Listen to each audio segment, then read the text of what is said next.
a reply from a teller. Pwede natin siya isa lang at state your name please.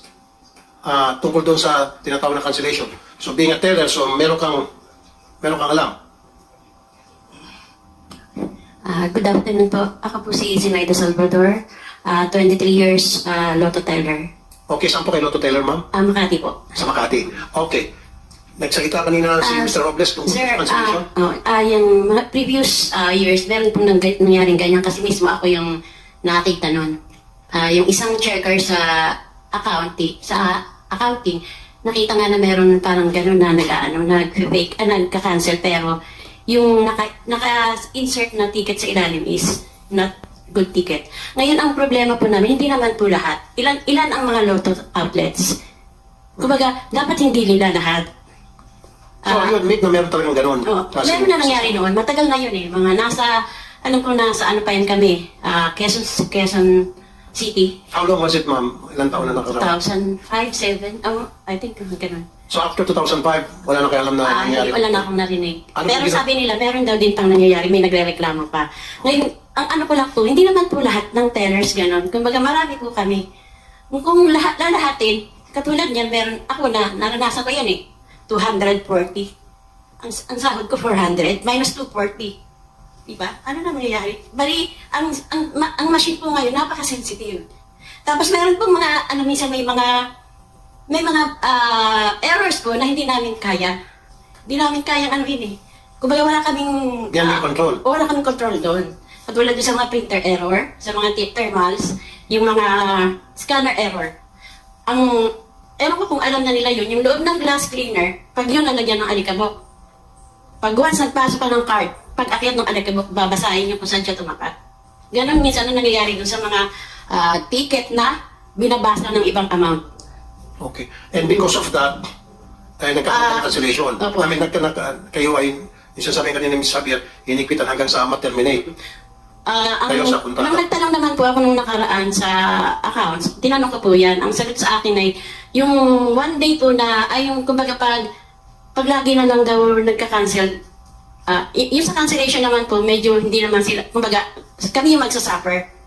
Sa cancellation kayo magsasuffer? Oo, magsasuffer. Na ibabawas po sa sweldo nyo? Bawas sa amin yun. Kasi hindi rin naman i-carry lahat ng ng agent eh. Katulad nun, meron akong, kasi may mga GCs po ako ng mga tellers. Meron doon, 6,700 inabunuhan niya. Meron 1,002. May mga records po ako nun. May mga, yun nga po ang hirap po doon sa mga, yung printer error, yun ang hindi namin kaya. Pero yung kunyari, nagmamanual lang kami, magkakamali kami. Pwede namin sagutin yun. Pero yung mga printer error, yung mga thermal error, ang hirap hindi namin control. Wala kami control doon eh. Okay. So, 23 years po akong teller, pero ngayon lang ako nakaranas ng ganyang kalalaking So, Baga Mr. niyang Robles, hirap. aware kayo doon? Yung sinasabi po ni Ms. Salvador? Yung mga Bagong-bago po yung ating PLS at we have referred the matter to them.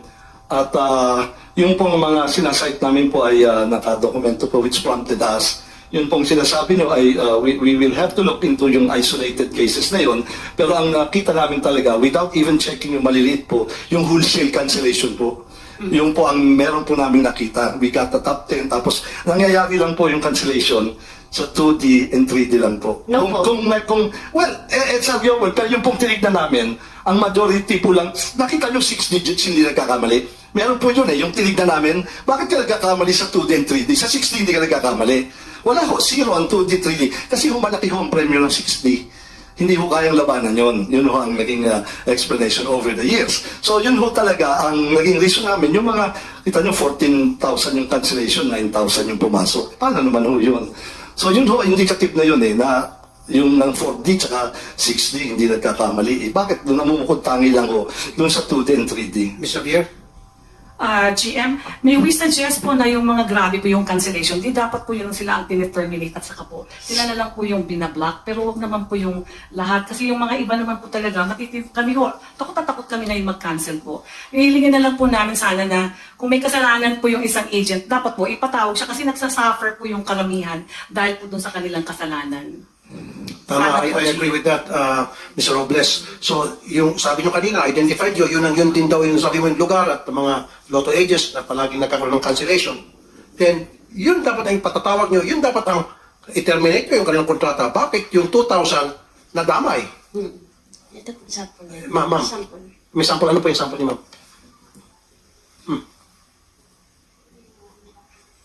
Ano po ito, ma'am? Sample po yan ng mga tickets na hindi namin makancel kasi nga, at dahil nga po sa yung walang cancellation, ang problema po dyan sa scanner. Scanner. Okay, hindi ko maintindihan ito. Alam mo, Ang taya, sa 310, ang taya lang dyan is 10 pesos, nagiging siyang 310. Binabasa po wala naman siya nakaguhit, pero binabasa yung 300. Ganun po. So- Ito po naman yung sa scanner.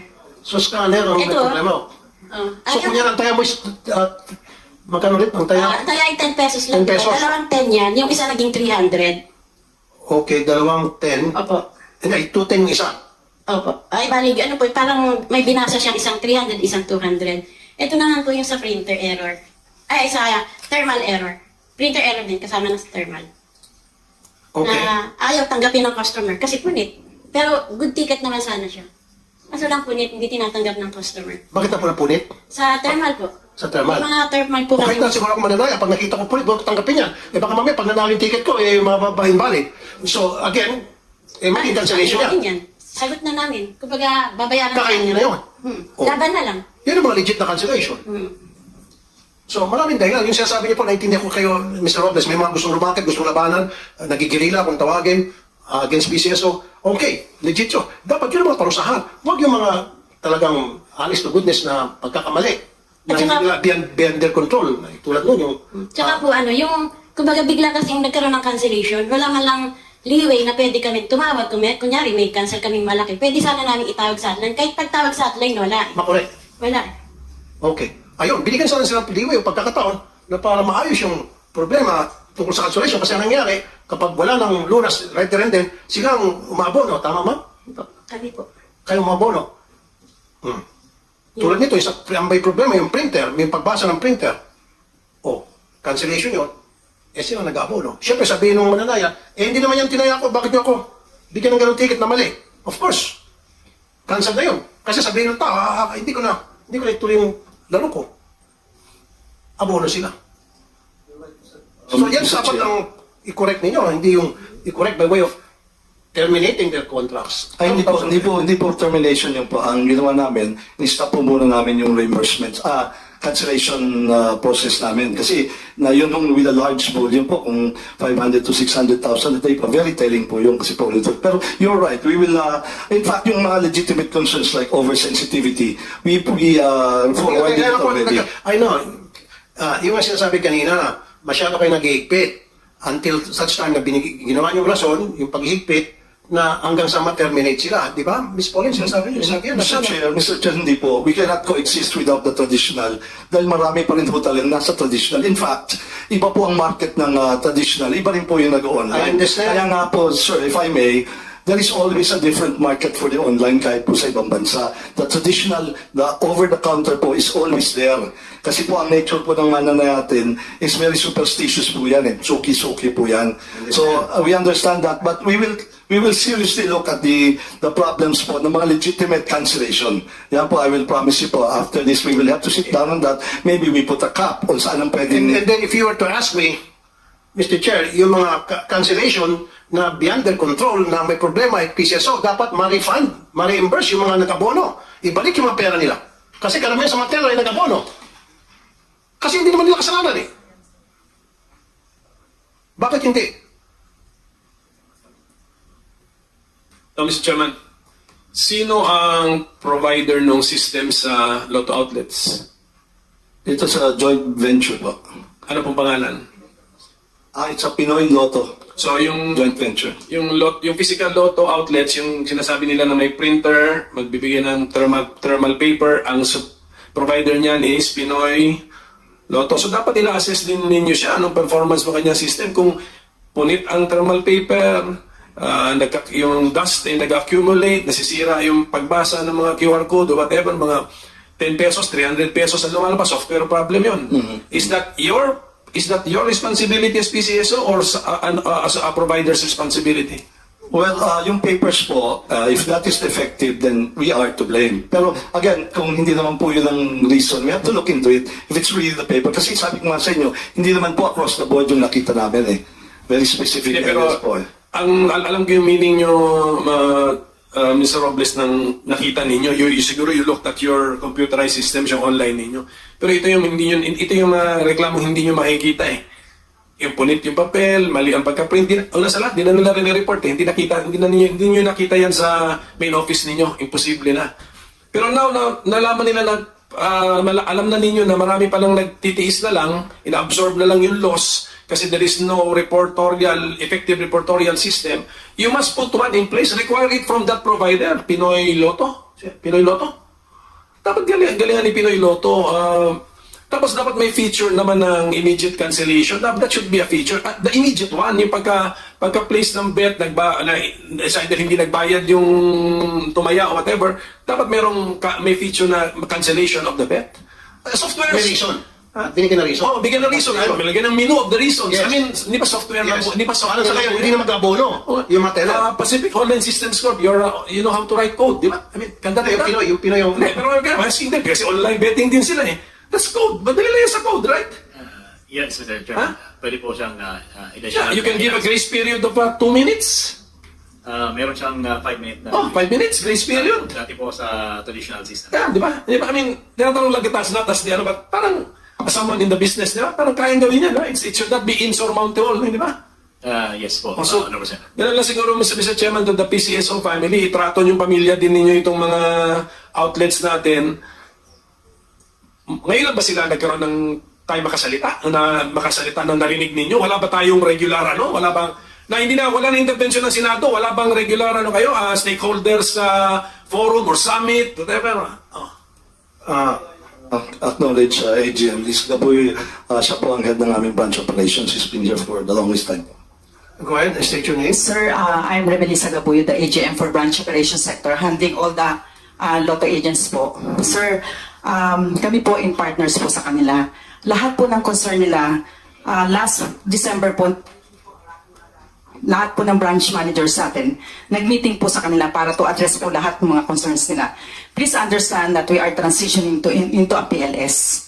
So lahat po kami, October po nag-start yan. Marami po kaming naging challenges. So ngayon we are, October lang po. So we are very sensitive po, that is right. Pero po yung sinasabi nilang concerns nila, inelevate na rin po namin yun sa JV Lotto. So we are addressing po that one. Okay, thank you. Now, doon ako sa nagbumukhang kawawa yung mga teller. Ilan na po sa inyo po monitoring ang na-cancel dahil ang pagkakamali ay sa printer, ang pagkakamali ay sa system?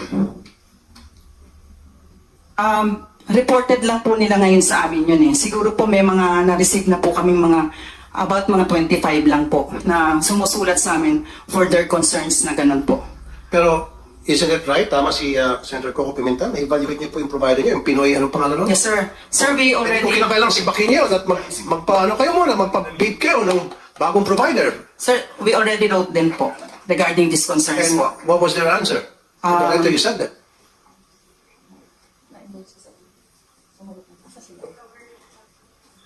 Wala pa po kaming na-receive na ano po. Eh, kailan kayo sumulat sa kanila? Parang 2 weeks ago po, sir.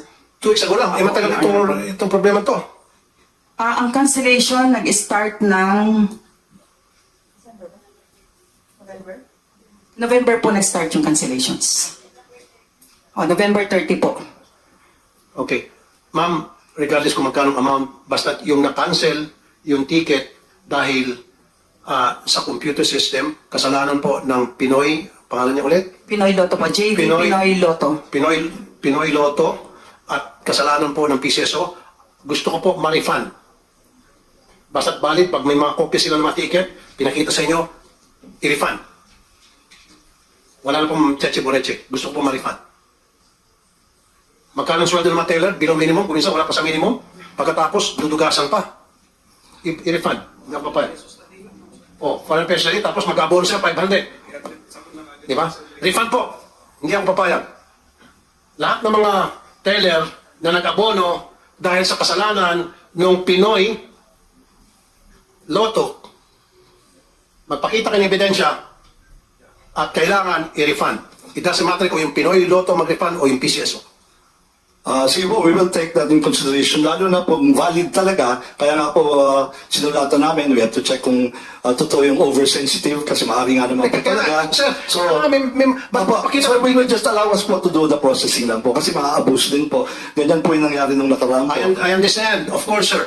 Pero kaya sabi ko nga, magpakita lang sila ng ebidensya na yung cancellation ay pagkakamali ng Pinoy Lotto at ng PCSO na walang kinalaman sila. Opo, we will determine that po. We will determine that Once po. determined, kailangan i-refund sila, yung mga teller. Kasi sila po yung tinatamaan, sila po yung nag-abono. Yung po yung point ko rito. Nagkakaintindihan po ba tayo? Okay? So, Mr. Salvador, okay sa inyo? Itong soli ko na pong ticket nyo? Okay, resibo niyo po ito para maka-refund po kayo. Sa hindi po yun, ilang hundred yan. Kasi yung iba sir naitapon na. Wala na. Naitapon Walang problema. Wala na kami po. Wala na, paano yun? Wala bang way na malaman yun, Mr. Robles? Sa computer? Oh. Sige po, ipakita natin yung sa PCSO later para makita. Nagbigay pa ako ng letter sa kanila nung pag-start ng cancellation. Kailan po? November, I think it is November. Monday yun eh. Tuesday. Monday? Nagpasa na ako ng letter. Noong November? November 13 siya nag-start. Hapon nagpasa ako ng letter sa kanila. Okay, sige, May November mga pictures 13. yun. Nakatanggap kayo ng reply doon sa letter nyo. Wala po. Nagpa-follow up lang po ako. Tapos, ipinasa ako sa gaming department kay... Forgot the name. Okay. So, in short, nagkaroon ba ng resulta yung pagpapalok niyo po? Wala pa po hanggang Ngayon? Bali, ano daw po, for, ang tawag doon, yung parang for discussion pa. For discussion. O, ayan po. AGM. Nag-follow pa ako kay Mr. Randy. November 13 hanggang ngayon, November, December, January, 2 months na, wala pa rin siyang nakukuha kasagutan doon sa kanyang problema. At pinagpapasapasahan siya parang bola. Yes, ma'am. Your Honor, nakipag-meeting po ako sa kanila, if you remember po. Ma'am, yung meeting po natin regarding po doon sa nawala ng machine.